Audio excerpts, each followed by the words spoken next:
Ya. El día de ayer, en la sesión que habíamos trabajado, estábamos hablando ya sobre el tema que ven en pantalla. Hemos visto la diferencia entre qué era un enunciado y qué era una oración.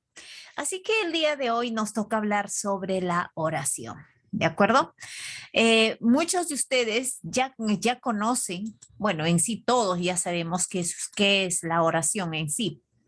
La oración, jóvenes, la oración nosotros sabemos muy bien que es un conjunto de palabras, así comúnmente dicho, es un conjunto de palabras que tiene un sentido completo, ¿no? Entonces, con ese entender, vamos a decir que la oración se denomina a un conjunto ordenado y lineal de palabras. Se dice conjunto ordenado y lineal de palabras. Esta expresa en su totalidad una información completa y reconocible. ¿Sí? Entonces, como decíamos comúnmente, ¿no? Decíamos, la oración es un conjunto de palabras que tiene un sentido completo. Y bueno, ya con términos un tanto más claros, podemos decir, expresa en su totalidad una información completa y sobre todo reconocible. Quiere decir que la oración, jóvenes, se trata de la unidad más pequeña del discurso. Es decir, la oración es la unidad más pequeña de un texto, ¿sí? La cual constituye un enunciado autónomo, es decir, una proposición lógica que incluso si la sacamos de un contexto, continuará expresando una información, ¿sí? Entonces vamos a decir de que la oración, así podamos de repente de un texto, podamos dividirlo en oraciones y podamos extraer de ese texto la oración, igual va a seguir emitiendo un mensaje completo, una información explícita. La oración entonces es una de las estructuras del lenguaje, ya sobre todo del lenguaje verbal, que más se ha estudiado a lo largo de la historia de la lingüística, ¿sí?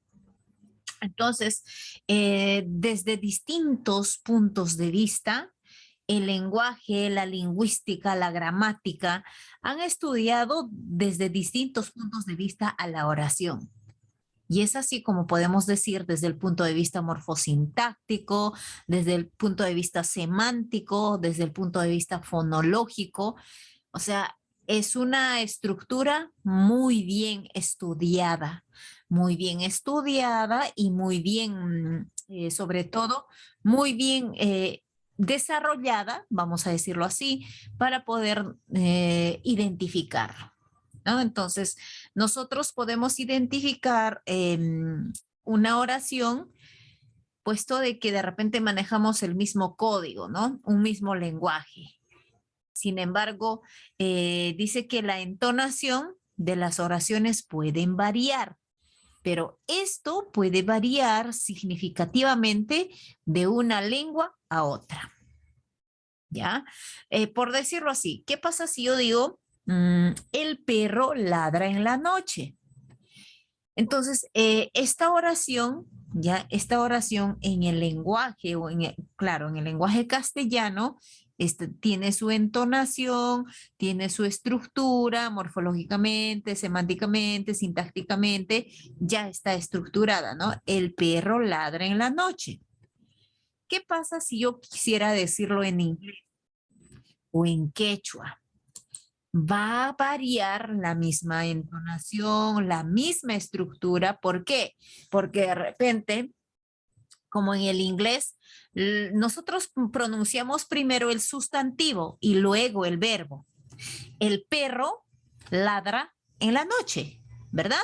Entonces, primero mencionamos el sustantivo, el perro. Luego pronunciamos el verbo, la acción, ¿no? Ladra. Y lo demás, el complemento. Pero en cambio en el inglés, jóvenes, primero es la acción, luego el sustantivo y el complemento, a la inversa, ¿no? Al fin y al cabo, claro, el significado va a ser lo mismo, pero la estructura, de hecho, definitivamente la estructura va a variar, va a cambiar. ¿No? Entonces, es ahí donde nosotros podemos decir de que dice, sin embargo, y como es lógico, la forma y la entonación de las oraciones puede variar significativamente de una lengua a otra. Esto puede cambiar, ¿no? Recuerda que la entonación, ya, la entonación y la estructura puede cambiar, pero el significado va a seguir siendo lo mismo, como les decía el ejemplo. ¿Sí? Ahora, podemos decir también de la oración, ¿cómo es que nosotros podemos identificar la oración? Así como cualquier objeto, cualquier tema, tiene sus características, el de cómo nosotros podemos identificarlas. Estas características de las oraciones jóvenes son características formalmente, vamos a decirlo, tomando en cuenta la estructura, la semántica. ¿Ya? La semántica. Se trata de una estructura primero lineal jerarquizada, compuesta por un número finito de palabras, ¿no? Esa es la primera característica que nosotros podemos identificar de una oración.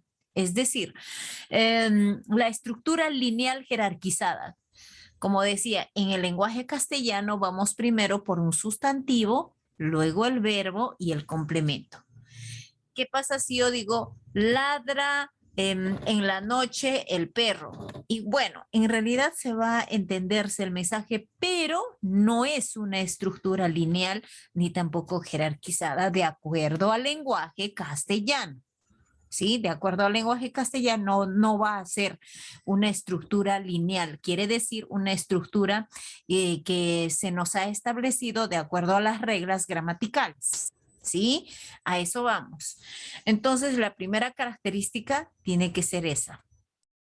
Como por ejemplo, esta mañana identificábamos el sujeto, el sintagma nominal y el sintagma verbal de una oración.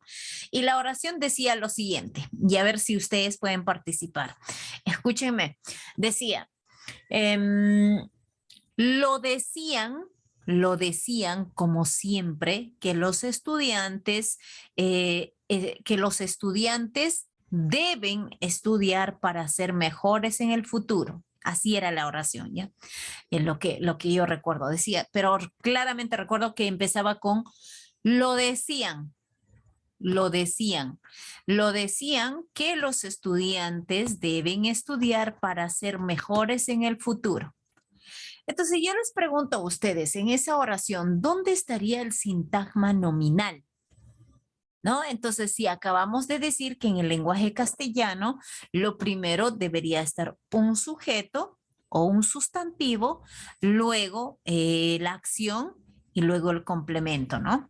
Cualquiera de los elementos que podríamos encontrar en la oración. Entonces, ¿dónde creen que esté el sintagma nominal en esa oración, jóvenes? De hecho, para poder identificar el sintagma nominal y el sintagma verbal, vamos a tener que detectar, o mejor dicho, aplicar, ¿ya? Aplicar la fórmula para identificarla, ¿sí? Entonces, es ahí la primera característica que nos dice, se trata de una estructura lineal jerarquizada compuesta por un número finito de palabras. La oración que les acabo de mencionar, por ejemplo, existe un sujeto tácito, ¿sí? El cual sería ellos, ¿no? Porque decía, lo decían, a quienes, ellos, y era un sujeto tácito, y todo el resto, la oración estaba compuesto por un sintagma verbal y un sujeto tácito, y se cumple, igual, se cumple la estructura lineal jerarquizada.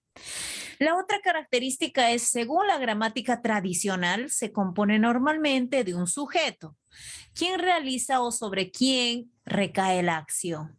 Y un predicado, definitivamente, ¿no? Un sujeto y un predicado. El predicado es la acción realizada y su contexto. Sin embargo, paramos ahí la oreja cuando dicen sin embargo, ¿es posible? que en algunos casos el sujeto no esté explícito. Ahí vamos, justo aquí quería llegar. Esto no quiere decir, jóvenes, que va a haber oraciones que no va a tener el sujeto, no. Siempre va a existir un sujeto en una oración, solo que el sujeto puede estar ahí de manera clara, visible, mientras que en el otro va a estar de manera no explícita, ¿ya? Es decir, vamos a sobreentenderlo, se sobreentiende, como cuando decía, lo decían, que los estudiantes deben estudiar para ser mejores en el futuro.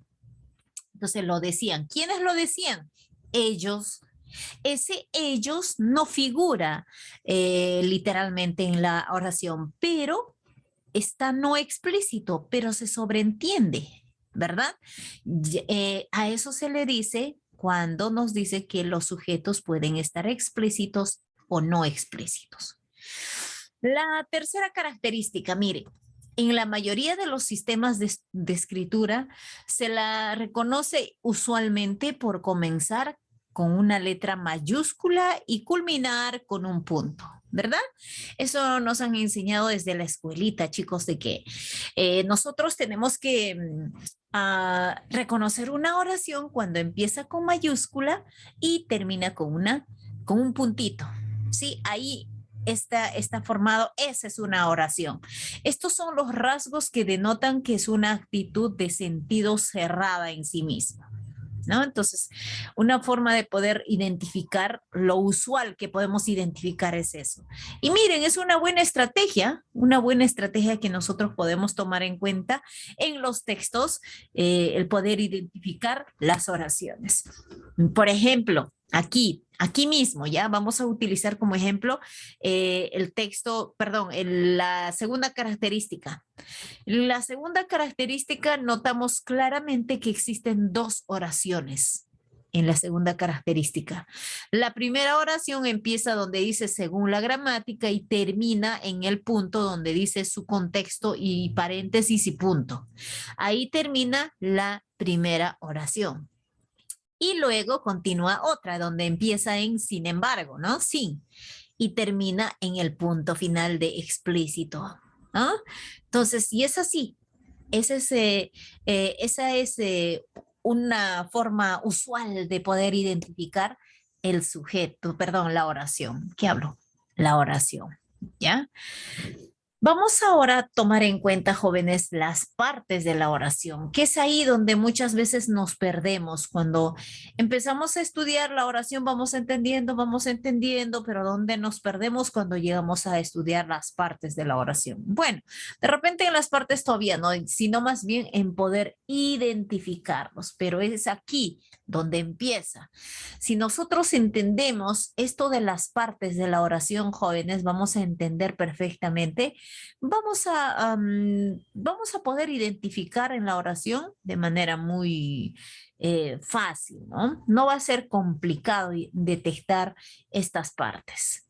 Entonces, es posible identificar en las oraciones en general 9 distintas partes o tipos de componentes. Escucha bien, 9 distintas partes o tipos de componentes que se diferencian definitivamente en sus respectivas categorías gramaticales o tipos de palabras. Entonces, 9 elementos posiblemente estén ubicados en una sola oración. Puede ser. O algunas pueden tener una, algunas otras y algunas otras, etcétera. ¿Y cuáles son esas 9 distintas partes o tipos que conforman una oración? Primero, vamos a empezar con los sustantivos. Los sustantivos sabemos muy bien que son aquellas palabras que sirven para nombrar ¿a qué cosas? A todos los sujetos, es decir, nombres propios, pueden ser, como dice aquí, pueden ser propios, ¿no? Los poseen sustancia, de allí su nombre, pueden ser propios, o sea, como nombres propios de personas, países, ciudades, o también pueden ser los nombres comunes. como los términos más generales, ¿no? Como muchacho, piedra. En otras palabras, los sustantivos son aquellas palabras que nombran a las personas, animales y objetos. ¿De acuerdo? La número dos. Número dos, adjetivos. Estas palabras que acompañan al sustantivo y nos indican algunos de sus rasgos de sentido, ampliando o acotando su significado. Normalmente los adjetivos jóvenes van a acompañar a un sustantivo, ¿ya? Estos adjetivos, de hecho, van a hacer realce el significado del sustantivo. ¿Qué pasa si yo digo Blanca, la hermosa mujer? Entonces, hermosa, de hecho, que está resaltando un poco más al sustantivo, al nombre Blanca, ¿verdad? Entonces, nosotros podemos darnos cuenta que el adjetivo aporta el significado al sustantivo, un significado específico que puede calificar, ¿no? O puede describir, ¿sí? Es así como nosotros podemos identificar a los adjetivos, ¿de acuerdo? Ahora, tenemos también a los artículos. Los artículos son otras categorías gramaticales. Los artículos es otro tipo de acompañantes del sustantivo, que también nos aclaran información respecto a él, pero en términos mucho más simples y de importancia gramatical. Por ejemplo, nos identifican o nos detectan, nos señalan el género, el número y la determinación, ¿sí? Los artículos. Por ejemplo, si yo digo la chica hermosa, ¿no? La es un artículo. Chica, vamos a decir que es el sujeto o el sustantivo, perdón. Hermosa, adjetivo, ¿verdad? Entonces vamos a encontrar artículos determinados y también artículos indeterminados. ¿Y cuáles serían esos artículos determinados? Los determinados son aquellos artículos que se usan cuando el sustantivo es conocido o específico, como por ejemplo el, que significa o se dirige a un sustantivo masculino o sirve para señalar un sustantivo masculino singular. La, femenino singular. Lo es un artículo neutro singular. Los, masculino plural, y las, femenino plural, ¿verdad? Entonces, estas se usan, ¿ya? Para poder referirnos al sustantivo de manera específica, es decir, a un varón o a una mujer, a una hembra o a un macho, a uno solo o a varios, ¿no? Entonces, para eso sí sirven los artículos determinados. Los artículos indeterminados, así como su nombre dice, indeterminados, se usan cuando el sustantivo es desconocido o inespecífico. Y por ejemplo, un, un hombre vino por aquí, un hombre, pero ¿qué hombre? No sé, es algo indeterminado. Por eso decimos que en estos artículos están un, una, unos, unas. Es indeterminado. ¿Cuántos panes quieres? Unos cuantos. O sea, es algo indeterminado. ¿Ah? Luego tenemos los pronombres, jóvenes. En los pronombres, es otra categoría gramatical, los pronombres son comodines gramaticales. ¿Por qué comodines gramaticales?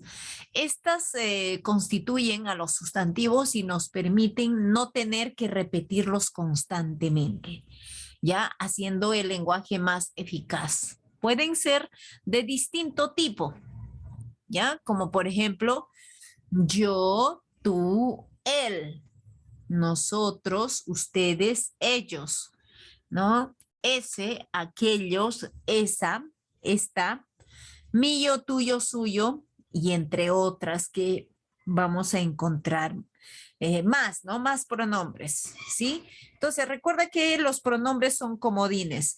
Si tú deseas, puedes utilizar los pronombres en lugar de poner el nombre. En lugar de decir, Laura cocinó delicioso, podríamos decir, ella cocinó delicioso, ¿no? Ella es un comodín, de hecho, el pronombre.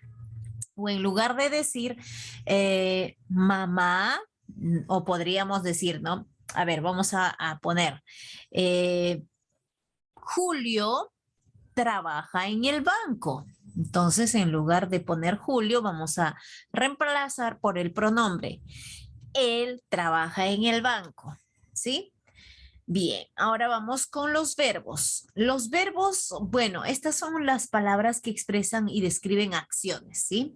Siempre van a expresar acción los verbos y que siempre van conjugados en las oraciones, o sea, van en concordancia de número, persona y estas concuerdan necesariamente o sí con el sujeto.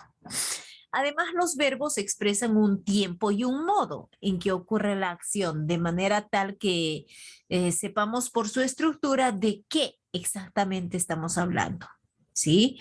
Por ejemplo, si yo digo, ella canta hermoso, ¿no? Entonces, ¿qué está haciendo ella? En realidad, ¿qué hace? Canta, ¿no? Entonces, estamos siendo más precisos en lo que queremos decir de ella, ¿no? En lo que queremos describir de ella, ¿sí?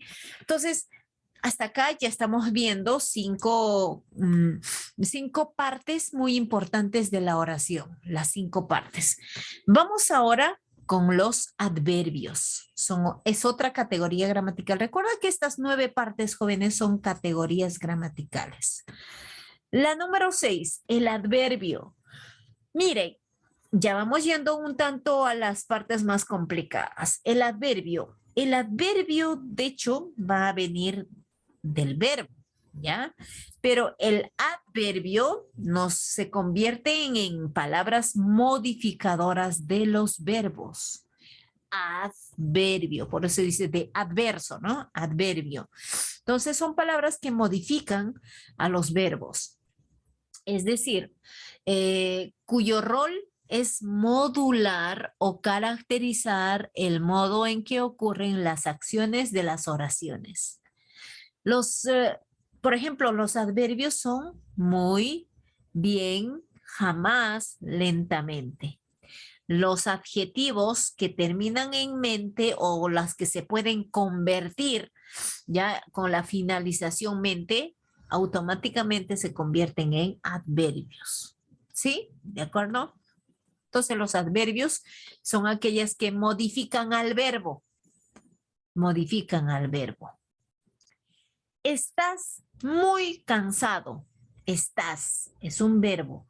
Muy es un adverbio que modifica a mi verbo, en este caso estás, ¿no?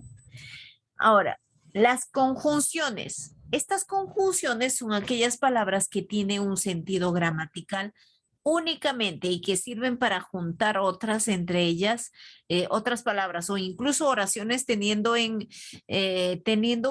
puente lógico entre ellas, por ejemplo, y, o, pero, si no. Es decir, jóvenes, las conjunciones son enlaces, son nexos que van a unir, necesariamente van a estar ahí de unión. Va a unir una palabra con otra palabra.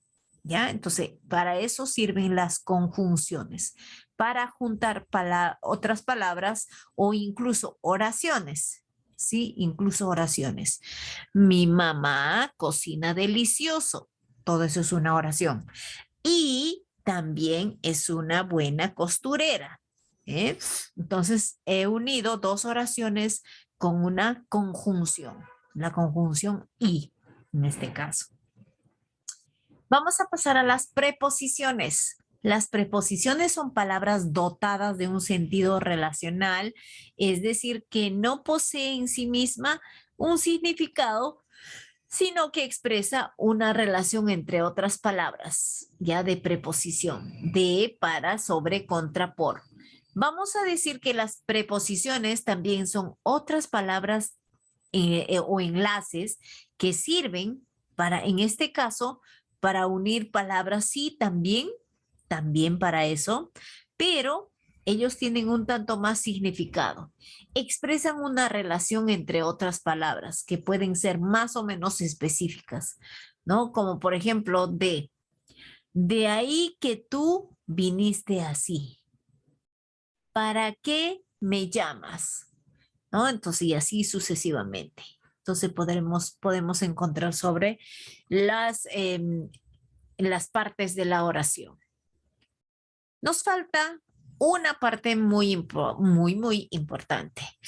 Antes de poder pasar ya a la parte más importante, que es el sujeto y predicado, nos equivocamos aquí en decir predicado, dice predicado, ya eso fue lapsus brutus de tipeo. Bien, vamos ahora a compartir un trabajo entre todos nosotros, ¿sí? La parte más importante, jóvenes, ya para poder identificar todos los elementos que acabamos de mencionar, todas las categorías gramaticales, vamos a distribuirnos estos temas que ustedes están viendo en pantalla, ¿sí? Vamos a compartir nuestros conocimientos trabajando en equipo, ¿de acuerdo? Pero para eso, jóvenes, les voy a pedir que podamos volver de inmediato, ¿sí?